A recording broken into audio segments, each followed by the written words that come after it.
You alone in the whole world have the power to persuade Prime Minister Netanyahu to stop the demolition of Gaza City, to stop the starvation of Palestine, and to stop the killing of civilians.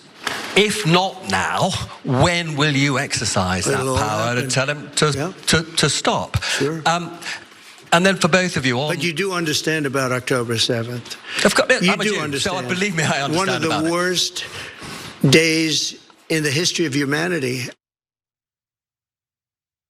So a new piece from the Wall Street Journal may have an answer to that reporter's question: why does President Donald Trump let Israeli Prime Minister Benjamin Netanyahu just do whatever he wants? So oftentimes the Israeli government's actions go against the United States' best interest. For example, after Israel's strike on Qatar, Trump reportedly stated, "Netanyahu is effing me."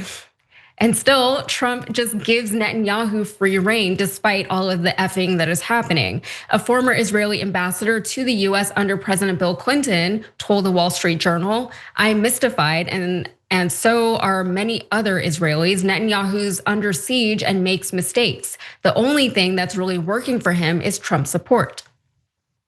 So with all of this, you've got to ask, why is Trump so unwilling to move against Netanyahu? What is he afraid of? Well, the Wall Street Journal offered a few different suggestions as to why he might be afraid. So one reason is that Trump and Netanyahu are kindred spirits, very sweet. People who know them say that that's possible. Both believes that they have faced persecution from their country's elites, including criminal trials, and both see themselves as outsiders reforming a corrupt system. Yes, these two very, very, very rich men are persecuted and they are oppressed. And you know what? I'm glad that they found somebody else in the world that they can relate to, because it's lonely at the top. And at least that's what I hear. I'm not up there. So the piece floats another possibility. Trump is genuinely just a proud supporter of Israel, and he takes pride in his close ties with Netanyahu. But then there is a much darker idea, and that is that the biggest problem with the Qatar strike may have been that it wasn't successful, and that's from Michael Oren, the former Israeli ambassador to the US under Netanyahu. The chances are, if our operation in Doha succeeded, Trump would not have condemned it. He would have taken credit for it. He likes winners, and that same logic might apply to Gaza. There has to be someone standing with an Israeli flag saying, "We won," Oren said. I think Bibi understands this about Trump. We all understand that about Trump too, right? He loves a winner. He doesn't like losers. He said so. He said it about John McCain. But the Wall Street Journal only kind of dances around what is likely the real reason for Trump's unceasing loyalty to Netanyahu. And here's what I mean. Another reason for the continued warm relations is the Israeli leader's influence with Congress and in Republican-centric media, according to people familiar with Netanyahu's thinking. Netanyahu often meets with US lawmakers in Israel. So what the Wall Street Journal does not mention is the enormous sums of money that pro-Israeli organizations spend on bribing members of Congress. This is something that we are very aware of as Americans, but here's what the Wall Street Journal had to say. They said AIPAC's PAC and AIPAC's Super PAC, United Democracy Project, spent nearly $126.9 million combined during the 2023-2024 election cycle, according to the FEC. And this includes more than $55.2 million in donations given to federal candidates, at least $45.2 million of which went to the campaigns of members of the new 119th US Congress. The PAC tallies its contributions as $31.5 million given to pro-Israel Democratic candidates and $21 million to pro-Israel Republican candidates. It trumpets that 96% of its endorsed candidates won their general election contest in 2024, and Sludge recently calculated that about 2/3 of members of Congress received campaign funding from AIPAC during the 2023-24 election cycle. Those numbers are astronomical. They're unbelievable. Even if we know how much AIPAC has an impact in our government, seeing those numbers, it's out of control. So furthermore, Miriam Adelson donated over $106 million directly to Trump. In exchange, she reportedly wanted him to allow Israel to annex the West Bank. And it has also been reported that she opposes a Palestinian state, but I suppose that's not a surprise or anything like that. But yeah, it was, as I said, those numbers, seeing them and hearing them is like just cannot wrap my head around it. And also, this is, it's not really saying anything, but just want to note that the Democrats are taking in more money than Republicans are from AIPAC.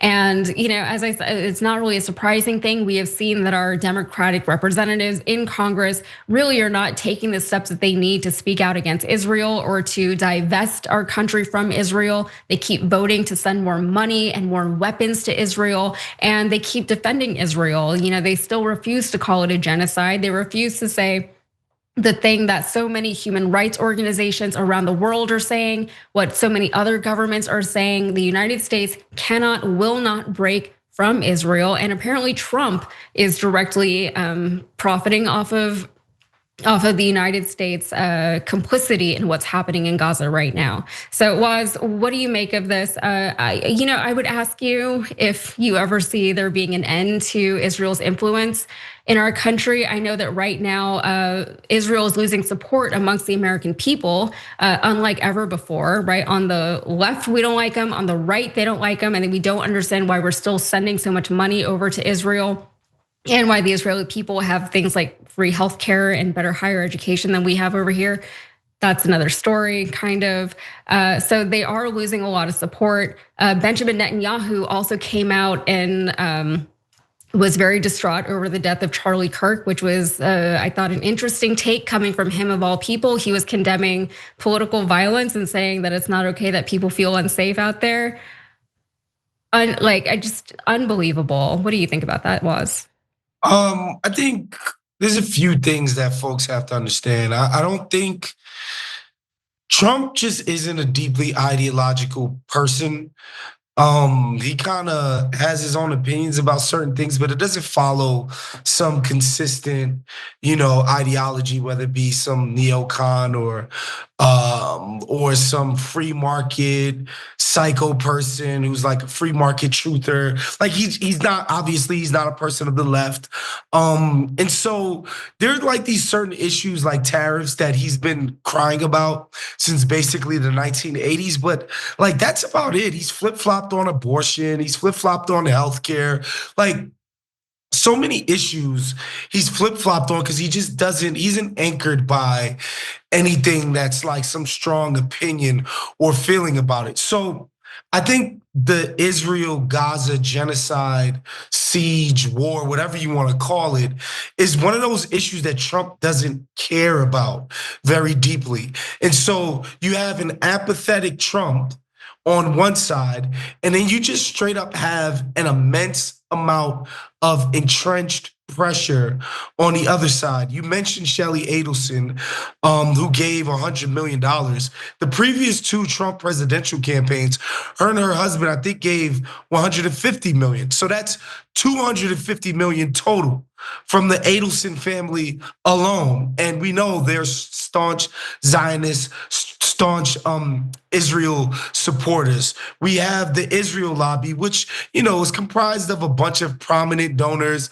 like the Adelsons, but like, Bill Ackman and all of these crazy rich billionaire types and a bunch of prominent people who Israel is like one of their main core issues, and they're very influential in terms of their lobbying efforts in Washington. So you have those people. Then, of course, you have the Christian Zionists, the Jesus freaks who think the Jews all need to live in Israel before Jesus comes back to kill them all and let the rest of the believers come to heaven. It's like a weird, convoluted thing, and Bibi's so good at manipulating these people. Like they take them for a joke, but whatever, it's support. Like these people genuinely, believe that Israel needs to be in the hands of the Jews, or whatever that even means, by the way, in order for Jesus to do the second coming. And as you know, fundamentalist Christians make up a vast support of the GOP. So that's another constituent group. You talk about the military-industrial complex. We've sent it since the war started. It's been like 50 billion we've sent to Israel in government aid, and of course, all that is, it's a voucher to go out and spend billions of dollars with private for-profit companies. It's just enriching a bunch of people who have a massive influence in Washington. So there's another constituent group that's massively invested in this.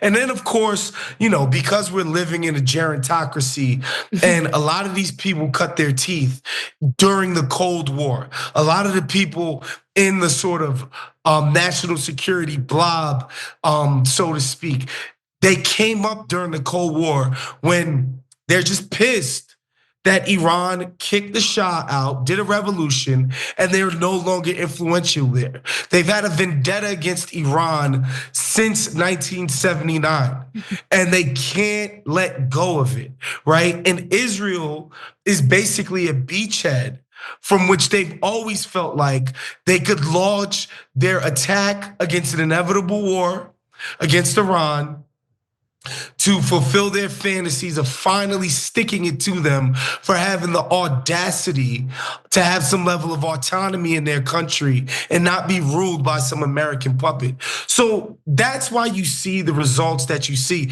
It's not just one thing. It's a bunch of different forces coalescing to make this thing happen. But to answer your question, I think this is the end though.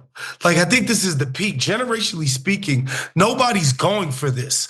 It's literally only the oldest people in our country, people who are of a certain generation, who remember Israel as this sort of little engine that could of a country and not the most powerful hegemonic force in the entire region, right? Like, they're just not that anymore. They're not this plucky upstart anymore. And I think most people who didn't come of age during the time when you could legitimately say that about Israel, just don't see them that way and don't understand why we have to coddle them and, basically advance their every single one. Yeah, I mean, you touched on so much there, but to your one of your last points, the fact that this is such a gerontocracy, it is wild to think about that, like how many decades that these people have been active in our American government, that they were around for not just the Cold War, not just for what went on in Iran in the 70s, but also throughout the 90s, and just like they're just always there. Joe Biden got elected for the first time 50 years ago. Yeah, it's like 50 years ago. That's not the way our government is supposed to work. And then for Israel, I think that's so interesting.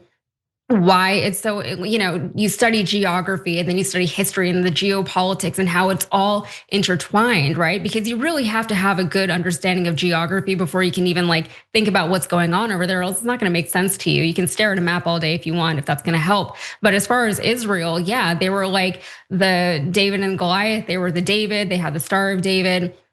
The formation of Israel was very controversial even at the time, right? Like, we know how Israel was created. It was created by the way a lot of places are. Some British guy drew a line on a map somewhere and said, here, do this. And then, there's been chaos ever since. And, with Israel, there was a lot of, just a lot of forgiveness there or a lot of compassion there, I will say, because it was seen as like a reparational amendment, like just here, you have suffered so much, and they did, right? No one's denying that. So you deserve something, but today that Israel is a different Israel from the one that was there. So every time you ring the bell below, an angel gets his wings.